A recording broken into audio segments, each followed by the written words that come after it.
Alright, so I have waited to make this video because I wanted to see what was going to happen after the McDaniel and Steven Ross had their end of season interview, not interview, but end of season meeting and discussion, and that has now come in pass, and we have news in that as well. But time to talk about kind of what the offseason is going to look like for the Miami Dolphins.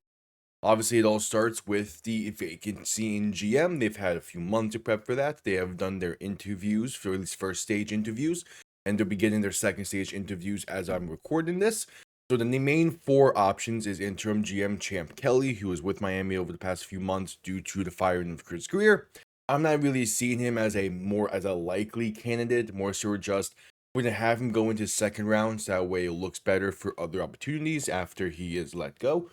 And then the other options, we have a Packers assistant GM. We have Chad Alexander, who's kind of feeling like the main one, the Chargers assistant. And then we have someone that is alongside the 49ers in their front office. So I really like that it is three playoff teams that they're looking to get. They're looking to poach from their front offices to try and help build this team. So that's kind of all I can really say on there. But it's expected that they're going to be hiring someone within the next day or so. So we shall see. The bigger thing is now the next important thing, which was potentially not going to be an important thing, is the head coach position is open in Miami. Mike McDaniel was fired earlier today when I'm recording this. It was some interesting news to wake up to. As the days continue, I was kind of expecting him to be more and more so safe, and then Harbaugh got fired, and now we are here. So the expectation is that, at least my expectation, is that you can figure that out right after you get the GM, and depending on who you hire at GM is where you can try and go with in terms of head coach. Obviously, Chad Alexander, Chargers one, he's worked a long time with John Harbaugh in Baltimore for been quite a while, and he's most recently been working with Jim Harbaugh over in Los Angeles. So if you feel like you really want to get John Harbaugh, why not bring in Chad Alexander to be a GM? It makes perfect sense. He will be doing his in-person interview today alongside all the other three already in Miami guys. So there is that.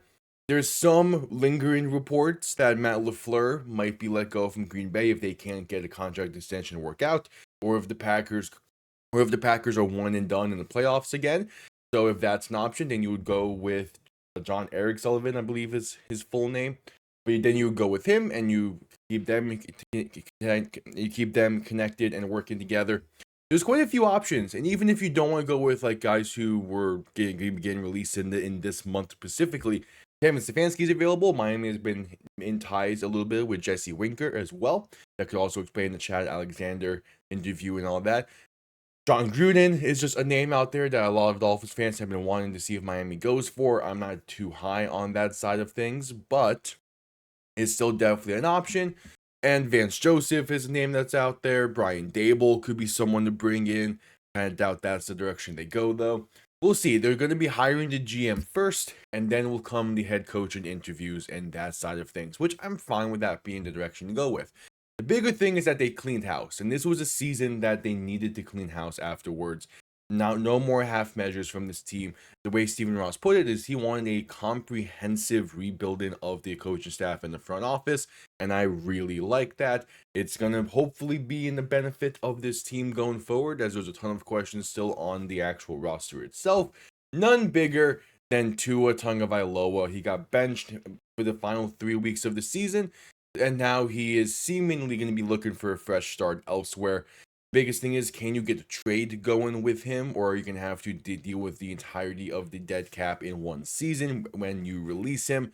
But I doubt he is on the Dolphins next year, and that is completely fine because you really don't want him in Miami next year. Not because he's necessarily terrible. I mean, he did not play great this year, but more so just because of the whole wanting to rebuild and wanting to get a comprehensive and full breakdown and rebuilding of this roster in the vision of the new head coach and the new GM. And I highly doubt Tua Tagovailoa is a part of that vision by any stretch of the imagination. This is gonna make this is gonna make the Dolphins openings in GM and head coach a bit interesting because again, it's 99 million in dead cap, either all in this one season or spread out amongst 2 seasons if you can find a trade candidate. But again, if you're gonna trade him, you're probably gonna be giving up a few other positions, a few picks as well. That's gonna be something of interest. The other big roster move that's going to need to be decided on is the Von Achane extension. I have been a firm believer that you extend the Von Achane. He's been the best Dolphins player of the past 2 years. He is an exceptional running back and someone that you definitely want to keep on your roster long term. The other thing is Jordan Brooks. He has 1 year left on his deal. He just led the league in tackles this season. How are you going to handle his deal if you extend him? Are you going to trade him, try and get some good capital in return? Maybe you trade him and you pretty much get your replacement capital for the trade into a Tagovailoa in that.